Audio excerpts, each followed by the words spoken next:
Welcome to 5 Minute Gains, guys. We're following on from our last video about our reps, sets and rest. Today we're going to be diving into more about the rep side of it. So I'm going to pass you over to Ryan, who's going to go into more depth with it and tell you what kind of ranges you're going to want to be hitting today. Yeah, so if you watch our longer video, the normal conversation podcasts from Friday, then you'll see Alex quickly going into the rep ranges of 1 to 3 really being the starting point of the strength training. So the reason that you're going lower reps is because you're going to be putting more weight on the bar. So you're not going to be able to, or on the dumbbells obviously, whatever movement you're doing in the gym. But it's all about, like what we spoke, working to almost failure or working to a certain extent. So you always want to be feeling like you can only get maybe a couple more reps. So as the weight increases, that goes down, and because you're moving more weight, it's tending towards strength.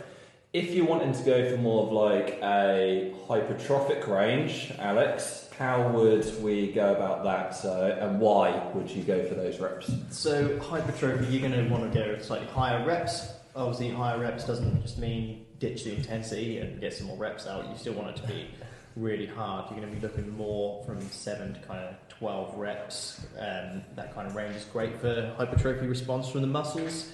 You're still getting a great amount of volume in, but you're not working purely on strength, and you're using a different energy system as well, because obviously strength training, you're using predominantly your creatine phosphate system. You want to be using other energy systems as well if you're going for more hypertrophy response.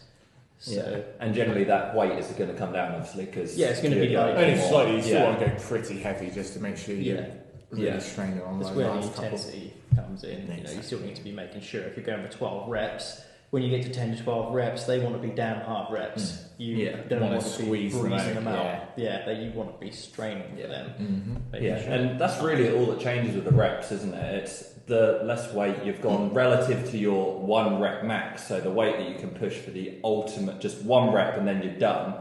Generally, the more reps you're doing, the lower percentage of that it's going to be. So you're sort of maybe talking 50-60% for 10 reps. Whereas if you're going for the sort of 1 to 5 or 1 to 3, you're probably 85% up. I generally say 85 for like 5, 90 for 3 type.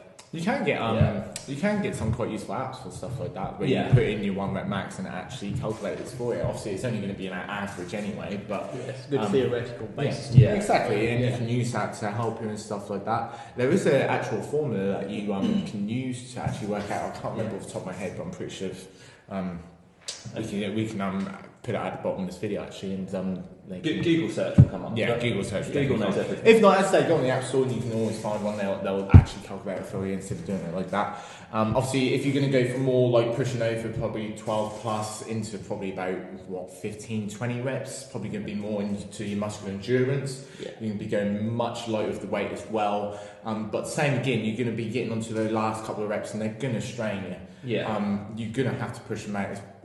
Mainly, that's what it is with weights. On the last few reps, you're going to want to be pushing out those last couple. But if you can't get that final one in, that's fine. It could be your last set or if it's your first one, that's fine. You've pushed it. That's the best thing to do. Always go to failure at the end of the day. Make sure you've worked, and then you've done the best. Everything should be individualised. You can't say what weight should I be doing on this. There's going to be sort of a general range. What as a first time client, you'll probably put them on, but it depends on the person's ability though. Exactly. And that's why it's important to be honest with yourself. Just because you see some guy over there in front of the mirror curling out 30s doesn't mean that you're not doing it right. Technique go for everything. Your ego at the end of the day. Always start, as we said in the last one, start low, build it up. If you want to be hitting towards strength, obviously, if you're onto the 2nd or 3rd rep and you're like, I could probably easily do about 7 more of these, obviously it's too light. If you're hitting for more the hypertrophy stuff and you get into like the 10th rep and you're like, I could probably easily get probably about 5 more up the weight. If it's in the opposite way and you're literally struggling on the 2nd rep but you're aiming for more muscular endurance, stuff like that, chances are you're probably going too heavy.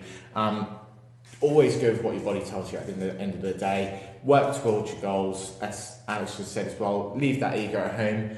Work to what you are working towards. As Ryan said as well, if someone's curling 30 kgs, they're almost as strong as us. Yeah. Yeah. 30 kg, double that. We just do that on each arm. Yeah. Like, for fun. But as I said, everyone's got different goals at the end of the day. Focus on yourself. Work to the rep ranges you want to work with. As I say, push out as many as you can in those kind of rep ranges for your goals, and you're bound to see goals in that area that you're aiming towards. But I think we're breaking that down pretty much as we can. Same as always, subscribe, like, comment down below if there's anything else you want us to delve in. But our next video will go more into the sets. We'll see you then. Cheers, guys. See you later.